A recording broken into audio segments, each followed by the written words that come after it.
Hey everyone, and welcome to this explainer. We've got an absolutely awesome and really practical goal today. We are going to completely transform the way you write. Seriously, we're taking basic, kind of flat fact-telling and turning it into engaging, highly sensory storytelling. Think of this explainer as getting handed a master builder's toolkit, because by the time we wrap up, you'll know exactly how to construct paragraphs that don't just share information, but actually paint vivid, living pictures right in the minds of your readers. Let's kick things off with a quick test. Listen to this simple statement. The park is beautiful. Well, it's a fact, sure, but it's pretty flat, right? It's kind of lifeless. Now listen to this version. The park is filled with colorful flowers, tall green trees, singing birds, and the sweet smell of fresh grass. Can you actually feel the difference there? That first sentence just tells you a fact. But the second one, it literally invites you into the park. It engages your senses. And this exact transformation is what we're mastering today. Okay, let's dive into this. Here is our roadmap for building a descriptive masterpiece. We'll cover the power of description, the paragraph blueprint, your descriptive toolkit, organizing your masterpiece, and finally, avoiding mistakes and practicing. Section 1. The power of description. So you might be wondering, why is this so important? Well, the main purpose of a descriptive paragraph isn't just to list out dry facts. It's actually about bridging the gap between your brain and the reader's imagination. When you use description effectively, you make your writing infinitely more interesting. You're helping readers instantly imagine scenes and feel genuine emotions. And ultimately, this drastically improves your communication. You aren't just making a statement anymore. You're creating an experience. The best writers out there always use descriptive details to make their writing come alive. Section 2. The paragraph blueprint. Here's the thing. A descriptive paragraph, no matter how wild and creative it gets, still requires a solid structure to stand strong. It breaks down into 3 step-by-step parts. First up is the topic sentence. This introduces your main idea so the reader immediately knows exactly what you're describing.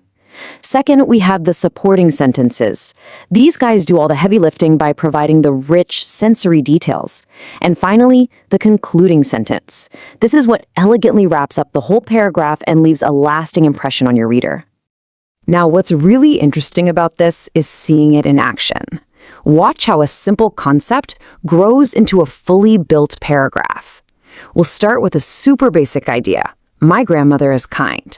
But watch how the supporting sentences build out the structure. We add, she has silver hair, warm brown eyes, and a gentle smile. See?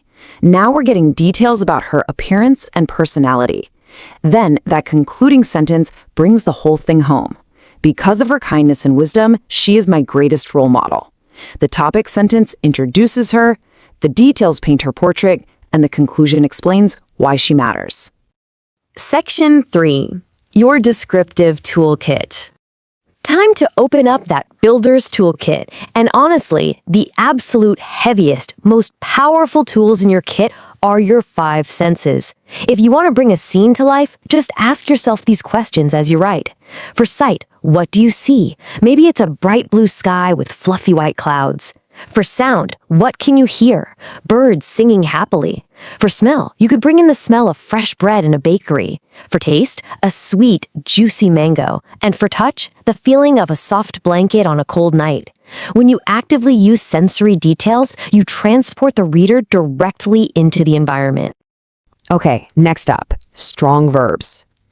Think of verbs as the engine of your sentences. You want a high-performance engine, right? The dog went to cross the road it's boring. It gives us absolutely zero energy.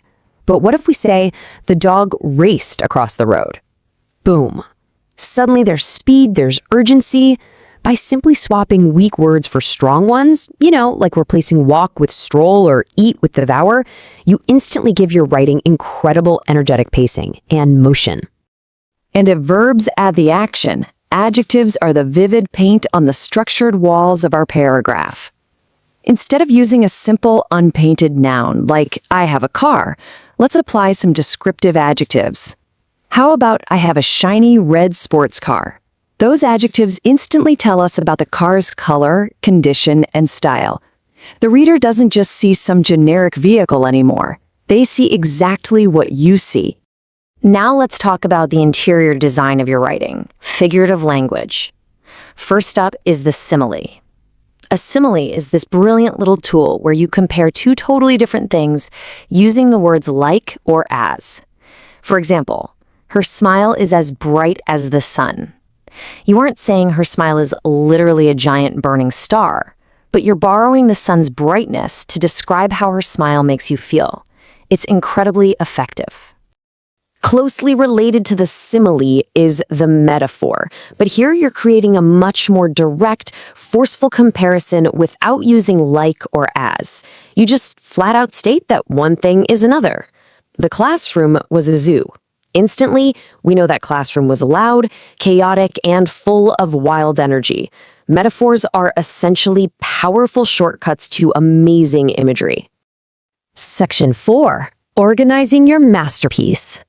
Let's move to how this all builds together, because having the tools is great, but you've got to know how to assemble them logically. You have 3 main organizational structures to ensure your paragraph flows seamlessly. First is spatial order. That's describing things based on where they physically are, like left to right or top to bottom. It's perfect for describing a room.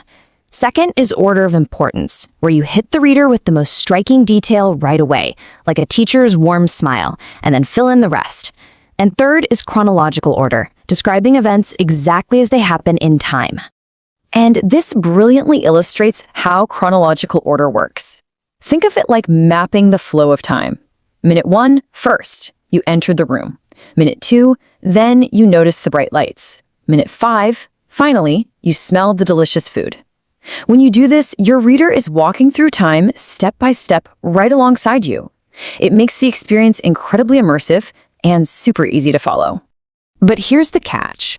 To move smoothly from one idea or one moment in time to the next, you need transition words.